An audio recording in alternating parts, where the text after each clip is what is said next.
Assalamualaikum, rahayu, salam sejahtera.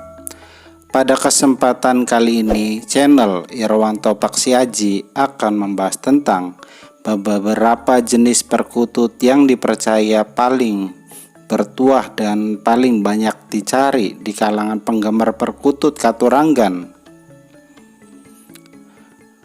Kepercayaan tentang beberapa jenis perkutut yang diyakini paling bertuah sehingga banyak orang yang mencarinya dengan berbagai cara. Bahkan sampai ada yang rela mengeluarkan banyak uang untuk mendapatkan hal itu, dikarenakan adanya kepercayaan jika memiliki perkutut bertuah tersebut, maka apa yang dicita-citakan dapat tercapai dengan mudah. Pada kesempatan kali ini, channel Irwanto Paksiaji akan membahas tentang 7 jenis perkutut Katurangan yang paling bertuah dan paling banyak diminati para penggemar Katurangan. Yang pertama, perkutut lokal putih atau perkutut lokal alam atau Mustika Nemanuk. Perkutut putih lokal alam adalah salah satu jenis perkutut yang paling banyak dicari oleh para pemimpin dan para pejabat tinggi kerajaan pada zaman dahulu, karena burung ini dipercaya memiliki tuah ampuh yang bisa dimanfaatkan untuk berbagai macam keperluan. Perkutut putih lokal alam dipercaya memiliki tuah untuk meningkatkan derajat, mendatangkan keberuntungan, mendatangkan kebahagiaan dan juga ketentraman, dan sebagai sarana tolak bala bagi pemiliknya. Perkutut yang disebut sebagai Mustika Nemanuk sangat sulit dijumpai karena memang sangat langka dan sangat pemilih. Perkutut ini jarang berkeliaran seperti perkutut lainnya pada umumnya, dan lebih suka berdiam diri di tempat-tempat keramat seperti makam-makam keramat, petilasan, dan tempat-tempat angker yang jarang didatangi manusia. Perkutut putih yang memiliki tuah ampuh untuk ditangkap dan untuk memilih perkutut ini biasa memerlukan syarat-syarat tertentu yang harus dipenuhi. Karena burung ini sifatnya seperti pusaka atau pulung yang akan memilih sendiri siapa yang akan menjadi tuan atau majikannya. Dan yang kedua, perkutut Katurangan Songgoratu.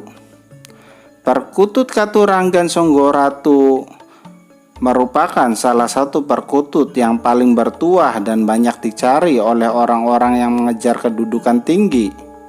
Perkutut Songgoratu yang aslinya sangat langka dan sangat pemilih, artinya hanya bisa dipelihara oleh orang-orang tertentu saja, karena sifatnya juga seperti pusaka yang akan memilih sendiri siapa yang akan menjadi tuannya.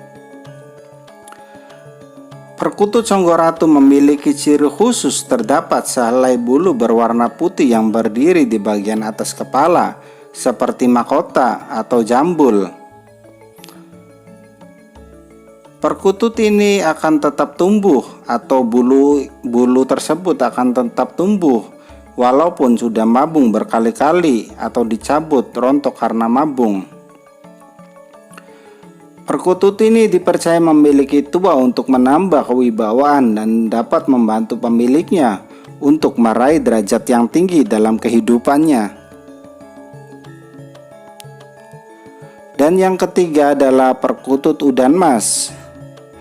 Perkutut udan mas lokal alam memiliki ciri khusus pada bulu-bulunya yang berwarna coklat kekuningan dan lurik yang melingkar pada bagian lehernya berwarna kekuningan atau seperti warna emas. Perkutut udan mas yang asli lokal alam termasuk jenis Katurangan yang sangat langka dan dipercaya memiliki tuah ampuh untuk memudahkan pemiliknya dalam mencari rezeki dan mengumpulkan kekayaan. Perkutut ini tidak pemilih, artinya bisa cocok dipelihara oleh siapa saja. Hanya orang-orang yang beruntung saja yang bisa memiliki perkutut udan mas, karena termasuk perkutut yang sangat langka dan sulit ditemukan. Dan yang keempat adalah perkutut lurah. Perkutut lurah adalah perkutut lurahnya burung atau lurahnya perkutut atau pemimpinnya perkutut. Sangat terkenal di kalangan para penggemar perkutut Katurangan, terutama yang percaya pada tuah atau sisi kegaiban burung perkutut tersebut. Perkutut lurah dianggap memiliki yoni atau kekuatan gaib yang lebih besar dari perkutut lainnya, sehingga perkutut ini banyak dicari oleh para pemimpin dan para pejabat tinggi sebagai sarana untuk menunjang kekuasaan atau jabatannya. Perkutut lurah yang asli tidak mudah ditangkap karena burung ini termasuk sangat pemilih. Artinya hanya mau dipelihara orang-orang tertentu saja, karena sifatnya seperti pusaka yang akan memilih sendiri siapa yang akan diikuti. Perkutut ini memiliki ciri khusus pada corak bulunya yang berbeda dengan perkutut lainnya. Pada umumnya corak atau lurik perkutut lurah sekilas memiliki kesamaan dengan sisik ular coklat dengan bulu-bulu di punggungnya mirip sisik ular. Perkutut lurah lebih suka hidup menyendiri di tempat-tempat sepi atau angker yang jarang dijamah oleh manusia. Perilakunya sangat tenang, jarang bergelak dan jarang manggung, dan selalu bertengger di tempat yang paling tinggi. Burung ini tidak suka berkeliaran untuk mencari makan seperti perkutut pada umumnya karena selalu dibawa makanan atau diloloh pada perkutut lain yang menjadi bawahannya. Perkutut lurah memiliki wibawa yang besar dan dipercaya dapat mendatangkan rezeki yang melimpah bagi pemiliknya. Perkutut ini memiliki daya magis dan berbau yang sangat besar karena di alam bebas perkutut ini tidak perlu mencari makan, tapi makanannya datang sendiri melalui perkutut lain yang menjadi bawahannya. Perkutut lurah akan menyatu dengan pemiliknya sehingga orang yang memiliki perkutut ini juga akan memiliki berbau yang tinggi, yang sangat besar sehingga akan dihormati oleh banyak orang dan dapat menarik datangnya rezeki sebagai sumber. Perkutut lurah adalah lurahnya perkutut atau pemimpinnya perkutut, sehingga perkutut ini hanya cocok dipelihara oleh para pemimpin yang memiliki banyak bawahannya, untuk membuat orang-orang di sekitar tunduk, patuh, dan hormat pada pemilik perkutut ini.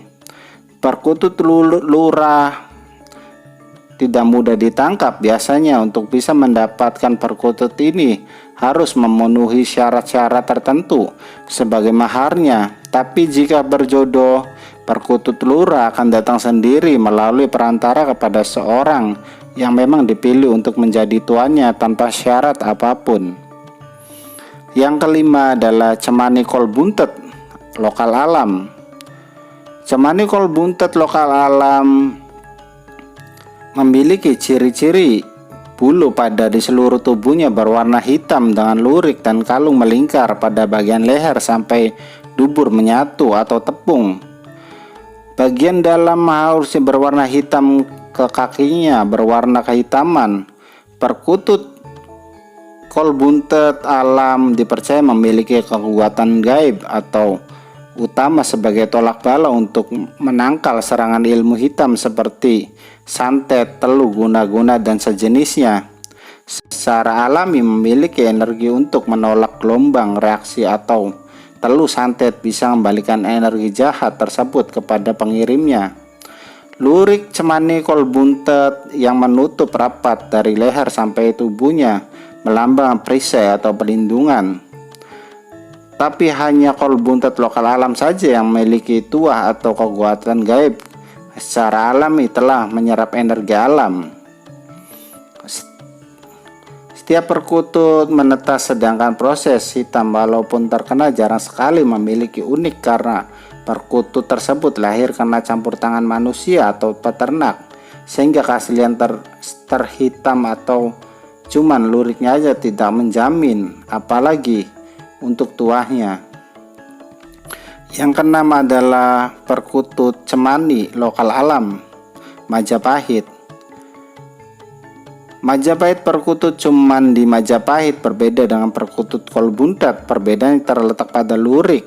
Pada perkutut kolbuntat tembus dari leher sampai duburnya, sedangkan perkutut cemani Majapahit hanya dapat pada bagian lehernya sampai sebatas dada. Seperti semua Majapahit dipercaya memiliki kekuatan gaib atau untuk menambah wibawa atau mendatangkan keberuntungan dan mendatangkan rezeki atau tolak bala dari serangan ilmu hitam. Perkutut Majapahit lokal alam memiliki karakter yang tenang, berwibawa. Berikut ini sering diam di tangkringan dan jarang sekali manggung. Di alam bebas, perkutut ini lebih suka hidup di tempat-tempat keramat seperti pemakaman, pohon-pohon besar dan angker, dan tempat-tempat angker lainnya yang jarang didatangi manusia. Sehingga secara alami burung ini telah menyerap energi alam dari tempat-tempat keramat tersebut. Bertujuan lokal alam sering diikuti makhluk gaib atau bahkan menjadi peliharaan makhluk gaib penunggu tempat keramat tersebut yang ditinggali. Perkutut ini sangat langka dan jarang dan sangat pemilih sehingga tidak bisa dipelihara oleh sembarang orang. Dan walaupun mau dipelihara biasanya akan meminta syarat-syarat tertentu yang harus dipenuhi oleh orang yang memeliharanya. Dan ketujuh adalah perkutut punden yang memiliki yoni. Punden perkutut mungkin adalah istilah untuk menyebut burung perkutut yang hidupnya di pemakaman atau di petilasan. Berkodam lebih kuat dari perkutut-perkutut katuranggan lainnya, sehingga orang yang banyak cari karena percaya memiliki untuk memudahkan tercapainya tujuan atau cita-cita pemiliknya. Anggapan tersebut bisa benar atau juga salah karena tidak semua perkutut yang ada di area pemakaman merupakan perkutut yang memiliki yoni. Bisa saja burung tersebut hanya burung perkutut biasa yang kebetulan sedang berada di sekitar makam atau di tempat-tempat keramat. Dan kalaupun berikut tersebut memiliki yoni, belum tentu membawa dampak positif bagi orang memeliharanya, karena bisa saja perkutut tersebut justru memiliki energi negatif yang diserap dari tempat-tempat keramat yang ditinggalinya. Ketika melihat perkutut punden yang berbunyi, biasanya sering ada kejadian-kejadian aneh atau ganjil di dalam rumah, terutama pada awal-awal burung tersebut dipelihara atau malam-malam tertentu, karena biasanya perkutut tersebut dipicu oleh makhluk gaib. Konon perkutut punden merupakan burung peliharaan yang terhubung langsung dengan makhluk gaib, merupakan peliharaan bagi orang-orang yang lebih memakamkan tempat tersebut. Punden yang memiliki karakter yang tenang dan wibawa serta sangat pemilih, sehingga tidak bisa dipelihara oleh sembarang orang. Untuk menangkap perkutut punden biasanya juga memerlukan syarat-syarat tertentu sebagai tebusan.